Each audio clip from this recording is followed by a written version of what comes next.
So today we're gonna be testing and reviewing the Dash Cam Omni by 7D Mind. This dash cam provides a full 360-degree view while driving and parking, which is interesting. We have the 360 view cameras, and now it's a dash cam, so that's pretty cool. We're gonna start with everyone's favorite though, which is the unboxing. And right off the bat, I will say that this is a very high quality box. It has nice smooth sheen to it. And we got the little bit of tension there. I like that too. A little bit of air suction. The dash cam does have AI built into it, which is interesting. So we'll see how that goes. So we have the dash cam itself, which seems to be pretty safely nestled into its own form-fitting plastic. So that's pretty cool. We got a lens cover on it. I'm gonna peel off. Ah, it's satisfying. And the body itself has a nice film over it. I'd say that's a pretty decently packaged dash cam. For a dash cam, this is like Apple quality right here. Look, he's like a little minion. You see it? Yeah, it's a little. I need to print like a little outfit for him. So the dash cam itself does have a stepper motor that rotates the camera as you're driving. It's supposed to like auto detect things and point at it, so we're gonna check that out as well. We'll just let him look down the ground there. What else is in the box here? Box in a box. There's an outlet adapter and a very long cable with, oh, it might be the like installation or removal tool. And this is definitely a lengthy USB-C. And then it came with a hardware kit, as denoted on the front there. Ooh, I'm not sure what this is for. Oh, okay, this is the wire straight into your car. So you turn the car on and it'll automatically turn on rather than using power from the cigarette port, which nobody uses ever for anything other than power. So laid out here is what is included in the box when you buy the Dash Cam Omni. Again, I will say that this is a hefty camera. Probably looks light on video because it has reflective plastic, it looks like it's cheaper, but it actually has some heft to it. There's a lot going on inside this, I'm sure. I'm pretty excited actually to slap it into slant nose. All right, so it says to press the power button to authorize. Click the power button to authorize. Yeah, it told me again. Yeah, we're going to space. Why is it still in space? I feel like I was going to space. I should probably read the instructions, shouldn't I? Why start now? That's what I'm saying. That's for adjusting the angle of the camera for when you have a van window or something, or a bus window. It does go almost completely vertical. Not quite, but almost. Now this camera does tout a 140-degree field of view with the camera lens, and then the head swivels 340 degrees. So it doesn't do a full 360, but it can still see 360. So what we're putting the Omni dash cam into is our 1999 Porsche 996 slant nose project. You may have seen this car on the internet somewhere in the past 2 years. This wide body has been handcrafted from steel with a custom front bumper and lots of other great goodies. I think this is gonna be a great example car because a lot of people stare at this car too. Maybe we'll get some good reactions to the camera as well. Let's slap it in the car now. So inside the bottom of the package is the user manual and also something you need to install this dash cam. There are these electrostatic stickers you need to put on the windshield first before attaching your dash cam. Now, I don't really know why, but it's what it says, so we're gonna do that. And it'll go about, I think right here will be good. So I'm going to clean the windshield first, so that maybe things a little bit easier. A little bit of glass cleaner. Shoop, shoop, shoop. Probably should clean the whole windshield, but for right now, we're gonna clean this spot. So you're gonna take your anti-static, what is it? Electrostatic sticker. So there's a backing here, you pull this back.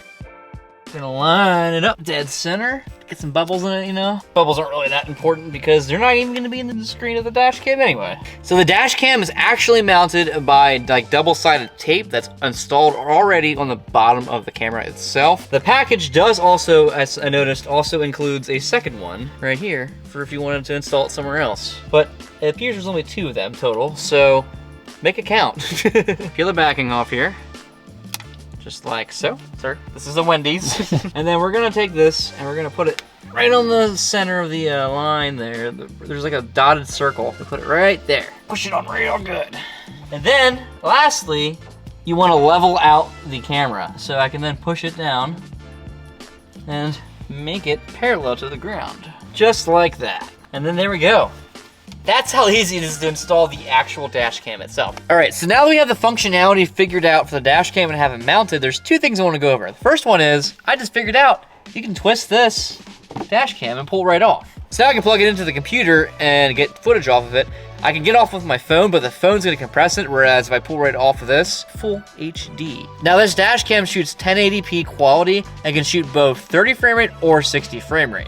So I'm gonna pop it back up here, and we're gonna run the cable here for the dash cam. So basically, I gotta make sure this cable reaches to here, right? So then I'll just go above the, let's kind of jam it up there, right? Is that how that works?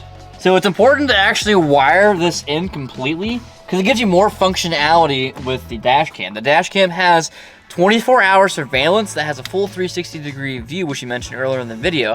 That's a pretty neat feature. What happens is, by my understanding anyway, the dash cam will detect motion around the car and actually turn and face towards anybody who approaches your vehicle, which gives you better coverage, especially if you park outside in case anybody approaches your vehicle. So we're gonna check that out. We're gonna test it out too. This included pry tool, I'm pretty sure is for actually removing the base plate, but it's also great for tucking your cable in. Look at that. Boop. Tucking in with this now. So I ran the power from the whole way to the dash cam, up here. Could do a little better with hiding it, but it's there. Runs down the pillar, down the back side, all the way down here to the fuse panel. Now, we have power. We have your accessory power, which is what's keyed on when you turn the key of the car. Then you have your ground. We're gonna tap all three of these into the fuse panel, which is directly down here. Make it easy peasy, and then we'll be ready to go.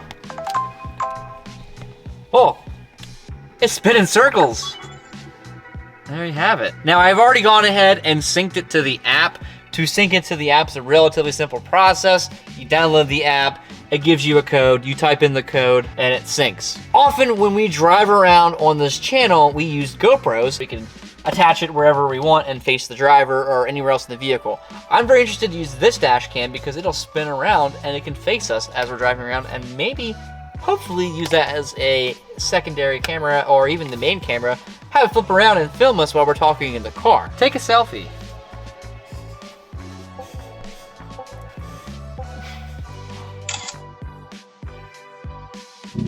All right, so Slant Nose is ready to drive. Dash cam's in. That's exciting too. Let's see how dash cam does. But more importantly, let's see how the Slant Nose does on the road.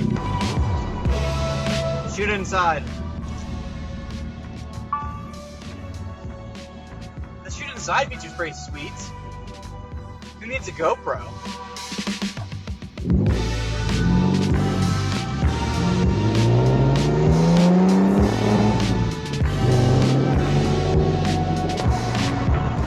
Inside. Here's a test to see how it sounds while I'm driving with the windows down from the inside, the shoot inside function. Now here's a test to see how it sounds with the windows up while I'm driving, the shoot inside function. There are literally rocks on top of the rear wing right now. I can see it in the rearview mirror, and it's driving me insane. These tires are way too sticky for that gravelly road. Take a selfie. 2, 1. Shoot left. Nice shot of the GoPro, you know? So remember how the Slant Nose stopped doing that thing it would do where it would just shut off and not turn on again? It's doing that to me now. We did 30 tests and only one time it did that. Still won't start. I did notice the wire was loose for going from the standalone to the fuse panel. So maybe it's that. Okay, so I think I figured it out. The cable that was loose was pulled out of the fuse box, and when I pushed it right back in, it went to the wrong side of the terminal, so it was not getting power. I just hooked it up to the correct side just now, and it lit up. Let's see if it'll start now. Yay! I solved a wiring problem on my own! Eat that, Tony! That shouldn't be a brag. Let's go drive around some more.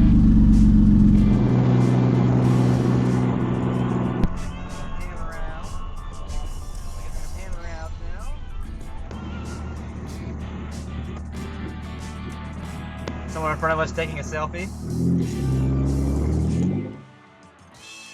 The dash cam just took a selfie of me after I said somebody in front of us took a selfie. Which means it's probably gonna take another selfie.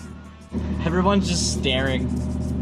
Like, what incarnation is that thing? So my first impressions of this camera are that it's very versatile. I love how it actually turns the head around and everything else. I think this whole selfie thing is a little not necessary personally, but it's still kind of neat that they included that as a feature on the Dash Cam.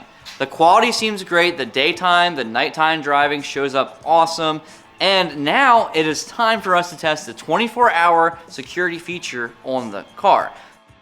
The dash cam is supposed to pick up motion around the car when it's parked and turn towards anybody who seems suspicious and get them on footage. I think that the full 360-degree security feature on the dash cam is actually one of the best parts of it because it has motion detection for if anybody walks up to the car, it'll turn towards them and shoot a video of them. It'll also do a time lapse where you're parked so you know that your car is safe. And it'll even when you get in the car afterwards, you turn the car on, it'll notify you if any suspicious activity happened while you were gone and tell you to check the app on your phone and check for the footage. So that I think in itself is a very important feature and what makes it stand out above the rest of the dash cams that you may see in the market. All in all, for the bang for buck, I think it's worth it, but what do you guys think? Comment down below and let us know.